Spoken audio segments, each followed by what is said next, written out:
Mes del miedo, miedo. ¿Qué historias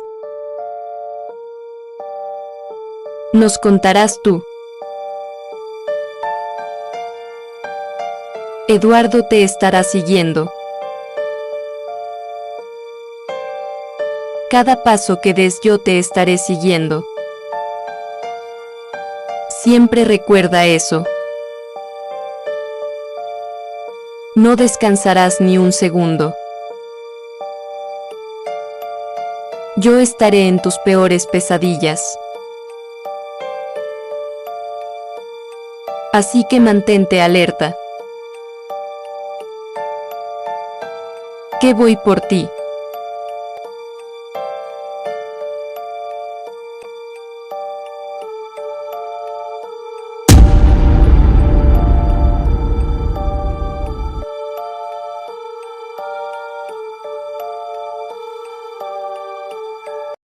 Esta historia que te voy a contar, que nos la manda nuestro amigo Rey desde San Miguel de Allende, Guanajuato, un lugar hermoso, se titula La maldición de Don Marcos. Y nos dice lo siguiente. Él nos comenta que esta situación, esta historia, esta experiencia real ocurre también ahí, en San Miguel de Allende, en Guanajuato. Dice que era en el año del 2013, hace exactamente 11 años. Esto ocurre en una comunidad cercana a San Miguel de Allende, o sea, no quiere decir que haya ocurrido específicamente en San Miguel, sino por ahí, y omite el nombre de esta comunidad, pues por razones que tienen que ver, pues evidentemente con el morbo de algo que ocurre en esta situación. Bueno, dice que había un señor llamado Fernando, que no se nos olvide, la historia se llama La maldición de Don Marcos. Rey es que nos manda la historia, pero vamos a empezar con el primer personaje, o una persona que experimenta esta historia, se llama Fernando. Fernando en esta comunidad tiene un rancho donde, pues un rancho tiene varios animales, ¿no? Chivas, gallinas, cerditos, etcétera. Pues con el tiempo empieza a notar el señor Fernando que algunos de sus animales desaparecen durante la noche, pero él no entendía por qué. De hecho, esta es una situación que es muy importante de recalcar, porque obviamente en un rancho donde tienes animales que son parte de tu sustento, que es con lo que estás trabajando y lo que te da alimento y también ayuda a tu economía, por supuesto, pues no dejas a los animales sueltos por las noches, porque hay otro tipo de animales que pueden meterse a los corrales, por ejemplo, y comerse a los animales. Una práctica común de los ranchos, supongo que todo el mundo, es que a los animales, como por ejemplo a las gallinas, las encierran para que otros animales no se las coman durante la noche y puedan dormir tranquilas, y pues ellos no pierdan a sus animales. Por lo tanto, el hecho de que esta persona note no solamente que sus animales no han sido atacados, sino que desaparecen algunos de sus animales durante la noche, pues entonces lo preocupa. Este señor Fernando tiene un hijo que se llama Mateo. Ambos pues discuten esta situación y están pues muy nerviosos al respecto de lo que está pasando, así que preocupados por esto que está ocurriendo, deciden que tienen que hacer algo al respecto. Ellos pensaban que quien estaba robando los animales, pues evidentemente tendría que haber sido otro animal. Así que Mateo, el hijo del señor Fernando, le dice: papá, vamos a quedarnos a vigilar el corral durante la noche. En caso de que sea un animal salvaje que se los esté llevando, pues le damos final a ese animal. Y en caso de que no sea un animal, sino que sea, por ejemplo, un ladrón o un grupo de ladrones, pues entonces los asustamos, no sé, hacemos algo para detenerlos, hablar a la policía, decir quiénes son, algo, ¿no?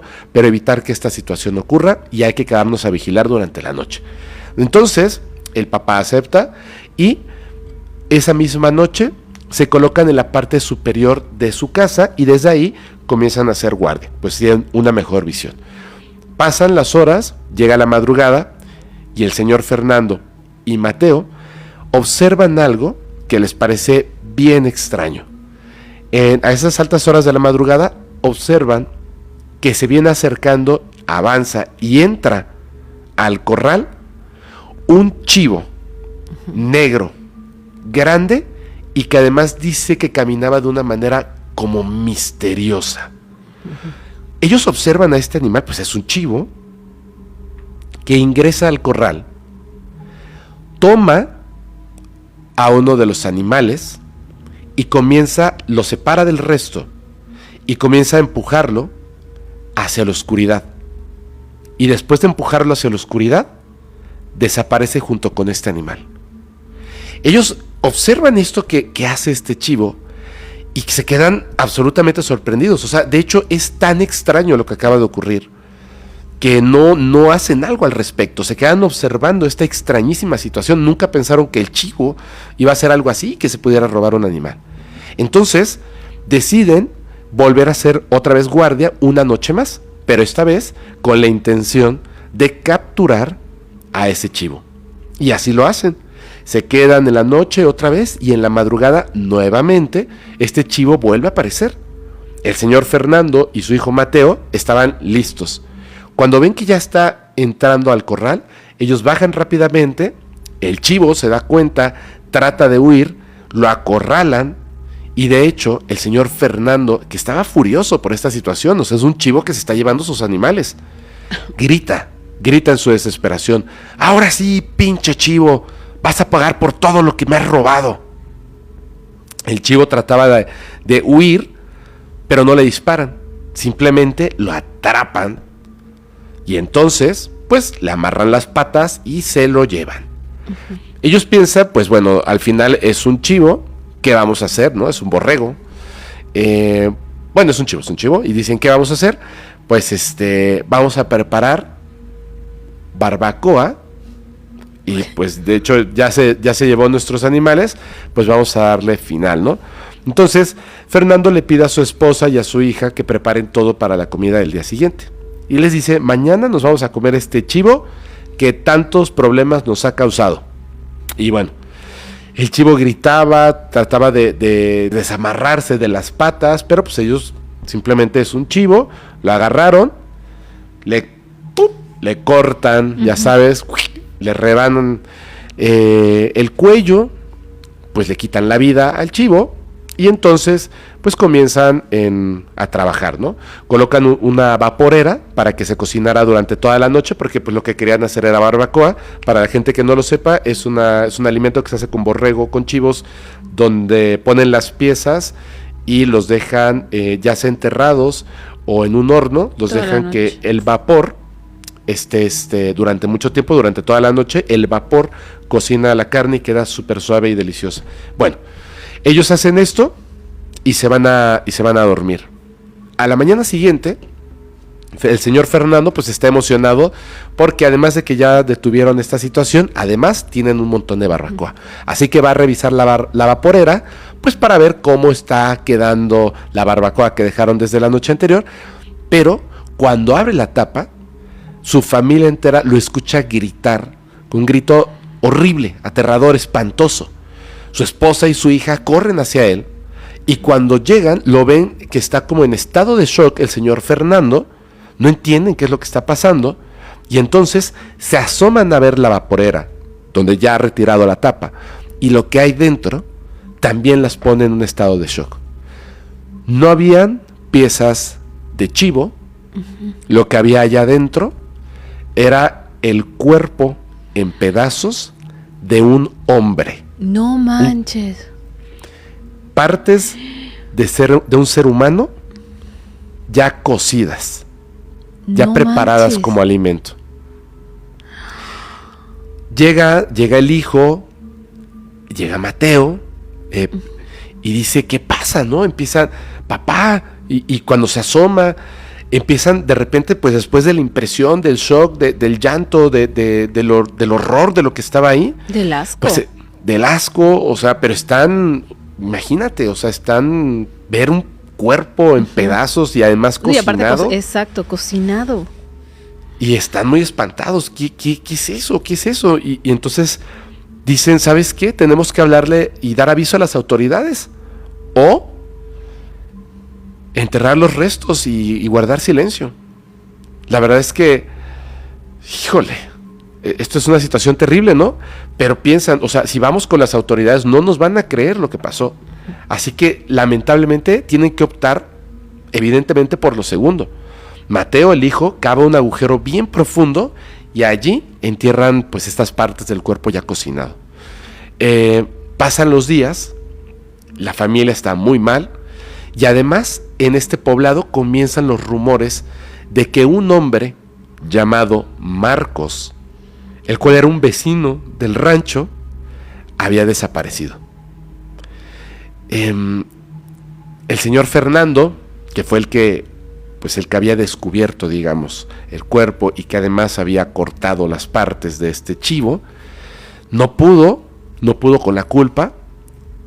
Estaba en un estado de depresión terrible el señor y entonces no aguanta más, acude a la policía y les comenta todo lo sucedido. Evidentemente la policía no le cree su historia, pero en ese momento lo arrestan porque es el sospechoso principal de la desaparición del señor Marcos. Entonces, como él comenta que hizo un hoyo en su propiedad junto con su hijo y ahí enterraron las partes del cuerpo, etcétera, etcétera, pues llegan los peritos especialistas al lugar, detienen a la familia y comienzan a hacer a exhumar el cadáver. Y lo encuentran, ahí estaba, confirman que efectivamente ese era el desaparecido, el señor Marcos, pues en un estado terrible, ¿no? Entonces, el señor Fernando, que solamente estaba defendiendo su rancho de un chivo, pues fue encarcelado. Sin embargo, a partir de la desaparición del señor Marcos y de que el señor Fernando es puesto tras las rejas, comienzan a ocurrir unas cosas interesantes en este poblado, en esta comunidad. Lo primero es que ningún animal más se perdió. O sea, no solamente ellos estaban pasando por esto de que los animales desaparecían, sino que también otros ranchos estaban perdiendo animales. Y a partir de ese momento de que desaparece el señor Marcos, dejan de desaparecer los animales. Estas desapariciones misteriosas se detienen. Pero no solamente eso. Muchos vecinos que pues escucharon lo que el señor había dicho, Fernando, que estaba en prisión, comenzaron a cuestionarse si sería posible que el señor Marcos sea un nahual, que es como se les conocen. Así que deciden entrar un grupo de vecinos a la casa del ahora occiso don Marcos. Cuando entran a la casa, encuentran algo tremendamente perturbador. En su corral de su casa había varios animales que aparte estaban pues en un muy mal estado. Animales que se supone que él no debiera tener y que pertenecían a otras personas. No solamente eso. Dentro de la casa hay todavía algo más perturbador. Objetos extraños que además evidenciaban o señalaban por lo menos que don Marcos era un nahual. Tenía cosas de prácticas de magia. Y la gente del pueblo, a partir de ese momento, pues entienden que él era el que se convertía en chivo y ya convertido en chivo se dedicaba a robar animales durante la noche. Pero la cuestión es la siguiente. Como no importa que hayan encontrado estas cosas, no importa lo que se documenta con la historia de don Fernando, de su hijo Mateo, ni de su esposa ni de su hija, para la policía, para la sociedad, la posibilidad de la existencia de un nahual es imposible.